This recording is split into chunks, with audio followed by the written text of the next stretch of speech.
Hello, hello, hello. How are you guys doing today? Oh my God, I'm so excited about Peter's Movie Club this week because today we are going to announce a double feature. Oh my God. And I'm giving you a little preview.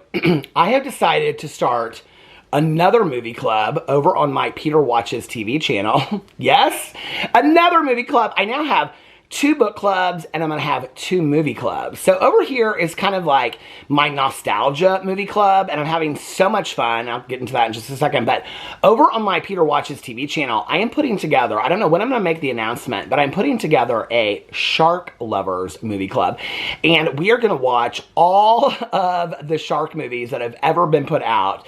The Jaws, the Shallows, the Sharknadoes, the Sharktopuses, all of them. I mean, people last night, they gave me a list of movies. Some of these movies I had never even heard of before.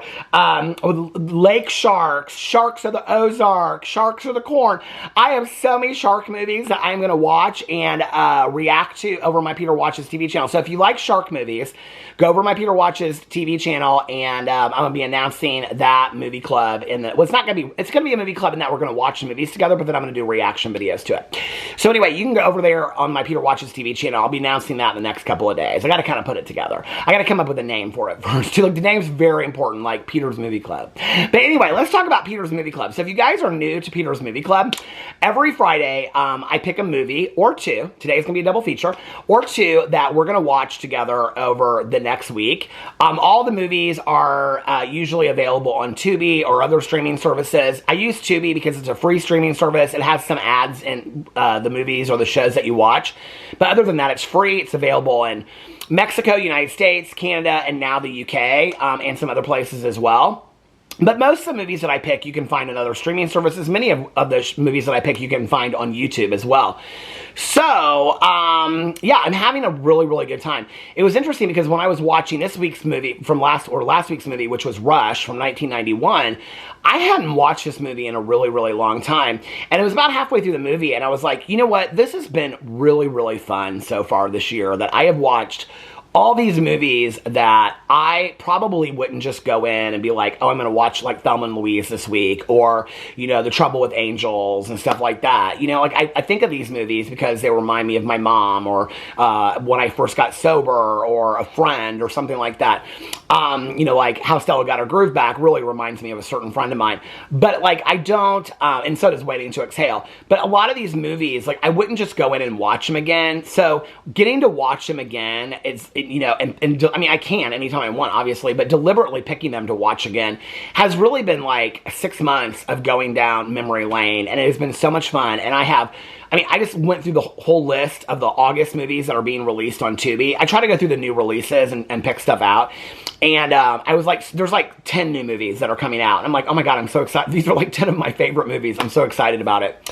So yeah, so let's talk about, so every Friday I always review the movie from the last week, or kind of give you my reaction to it. And then I announce the movie or movies for the next week. So last week's movie was Rush from 1991. And it's with Jason Patric, formerly of the Lost Boys, and Jennifer Jason Leigh, and it's about a DEA officer. I believe it was in 1974. When it starts, it says it's 3 days before the New Year, so it's like going into 1975, I guess. And, or 1974 going into 1975, or 1973. I think it's 1974 going in. It doesn't matter. Anyway, and it's a small town in Texas, Ketterling, Texas, and it's about 2 DEA officers. Jason Patric, who's been an undercover DEA officer for quite some time, and he brings on Jennifer Jason Leigh, who is a new police recruit. And so he introduces her to the world of what it's like to be an undercover DEA officer, having to use drugs. So what they're doing is they're buying drugs from drug dealers and trying to take down these drug dealers in this small town. The chief of police have kind of made it his mission to take down all the drug dealers in this town, and kind of promise the public that he is laser focused on this one guy whose name is Will Gaines.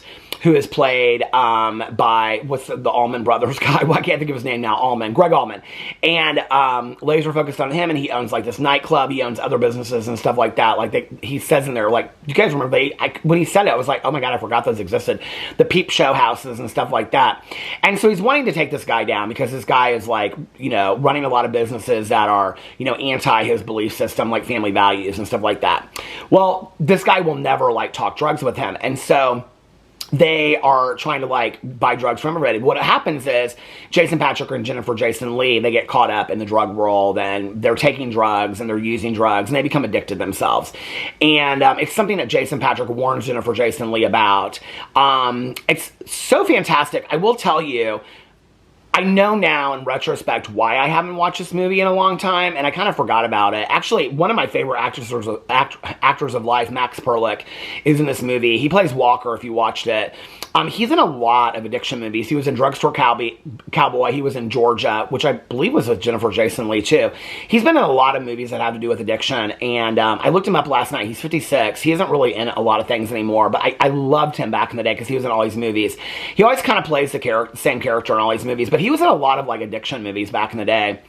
But one of the reasons why, in watching it last night, I realized why I hadn't watched it in a long time is the movie, even to this day, is very triggering for me. It's not so much triggering for me as making me want to use drugs. So I've been sober for 29 and a half years. My sobriety date is December 17th of 1994. I can remember watching this movie both before and after I got sober. Watching it last night, it was more before I got sober that I watched it, and I can remember afterwards watching it, and it was hard for me to watch. There's a scene when Jennifer Jason Leigh is, she's going through the carpet like this, and they don't really say what she's looking for. Pills is what you assume that she's looking for, but I can remember back in the day looking for like pills, looking for rock, things like that, like going through the carpet like this, like, and she says to him, there's got to be a little bit here somewhere.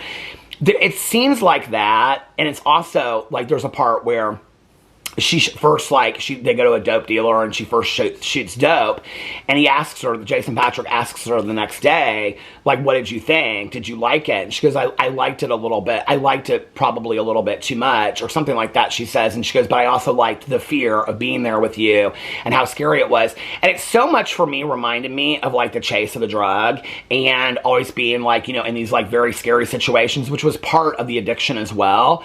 And so the movie addresses a lot of those things kind of indirectly. It really took me back to my using days. Just a lot of the language that they speak and how and of course this movie took place in 1974. I got sober in 1994, so it was 20 years after that. But just in the interactions of, you know, like drug dealers and things like that, like the talking and whatever. I mean, it hadn't changed a whole lot from 74 to 94. And so when I was using and going to drug dealers, I've had some pretty scary situations that have happened to me, guns in my mouth and things like that. It really took me back to a lot of that watching it last night. It was kind of, to be honest with you, I forgot how intense and how fantastically done this movie was. I think it's an easily forgotten movie, but I thought it was really, really well done. And in fact, when I got done with it, I was like, I think I could probably, now, having watched it and knowing what it's about, I could probably watch it again. It's a good reminder movie for me of where I was. I mean, my addiction doesn't mirror theirs, but there's a lot of similarities at times with certain things. But it's a great movie. It's a fantastic movie. I loved watching it. I was really, to be honest with you, I always save the movies till Thursday night. I don't know why. I always say I'm going to watch them on the weekend, then I wait till the Thursday before. But I was kind of last night just ready to watch Sister Wives, and I went in and I watched it last night, and I sat outside. It was a nice night. I lit this Stevie Nicks candle that I have that's called Edge of 17, so it smelled like patchouli on the front porch. It was very like mood. It was cool. It was just like, it was fun watching it last night. And yeah, it was a really good movie. I'd forgotten how really intense it was. Really, a really tough movie to watch. Trigger warning, lots of addiction. So this week I wanted to pick something that was a little different than last week. I actually was going to turn around because Drugstore Cowboy is on Tubi. And I also love Drugstore Cowboy. It's not that much of a recovery movie. It's more of like this one was just an addiction movie. But I was going to pick that. There was another addictions movie that I was going to pick, but I'll save that one. But I had mentioned a couple times, like in two different videos, this movie. And I don't know if it was because of the algorithm, but like, a couple people commented on this movie on a couple different I mean, I just threw it out like in a drama video, and a couple people commented on it, and then like I saw it come up like on Facebook on like a group that I'm not even in. Somebody said like, did you remember this movie? And I was like, this is so weird. This keeps on coming up for me. And so I was like, I think I'm going to pick this movie. Well, the movie has a sequel to it, and both of them are available on Tubi. I think they're both available on YouTube too if you want. I know the first one is. And so these movies, the original scared the hell out of me. The second one I think came out in 1993, so I was out of high school. I graduated in 1990. But this movie scared the hell out of me when I was a little kid. And if you've ever watched Scream, it's where the opening scene from Scream with Drew Barrymore comes from. And the movie is... The movie is When a Stranger Calls with Carol Kane.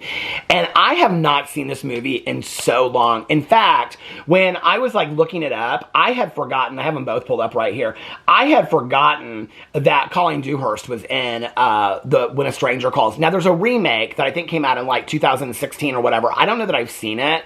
I might watch it if I have enough time. But I forgot how fantastic Colleen Dewhurst is in this movie. And I believe Colleen Dewhurst was married to Charles Durning, who is actually... Was she married to Charles Durning? Hold on, let me look. Who's also part of this as well. No, she was married to George C. Scott. She's married to George C. Scott. If you guys don't know who Colleen Dewhurst is, she was a fantastic actress. I think she's passed away. She passed away, in 1991 she passed away.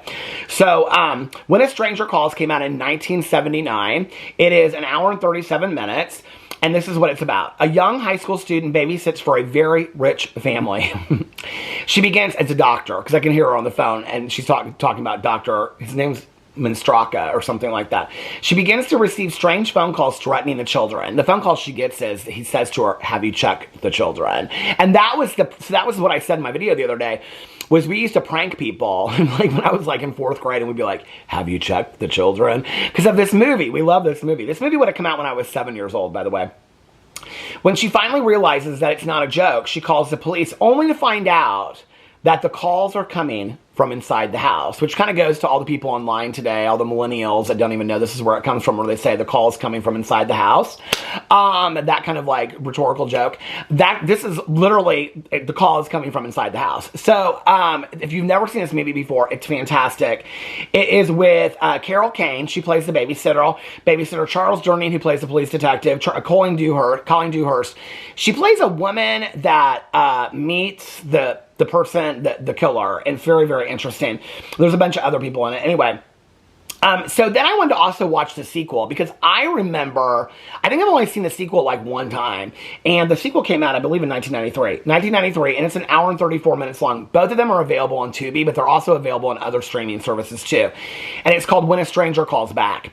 There is one scene, and I don't want to ruin it for anybody, and I just remember, I don't know why, but there's a scene when she's in her apartment, and he's hiding in the apartment, and she can't see him, but like the viewer, like you don't really see him at first either, and then you're like, holy shit, like it's such a scary scene. So I don't really remember a lot about it, so I'm really excited about watching both of these. Like I said, it came out in 1993, and it says a retired detective, which is also played by Charles Durning, a retired detective and a crisis center counselor that's played by Carol Kane hunt a killer stalking a co-ed. The killer's next intended victim is a young babysitter alone in the house with 2 sleeping children.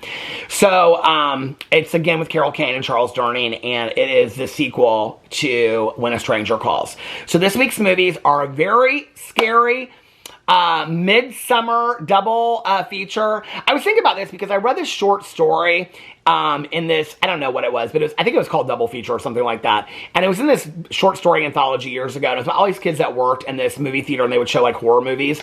And I think it was called Double Feature or something like that. So I was like, you know what? Like we used to, like on a Friday night, like me and my mom, or, you know, like her friends' kids and stuff like that, we would watch like double features late at night on Channel 4 local access TV. So I was like, this would be kind of fun to do for like a summer double feature.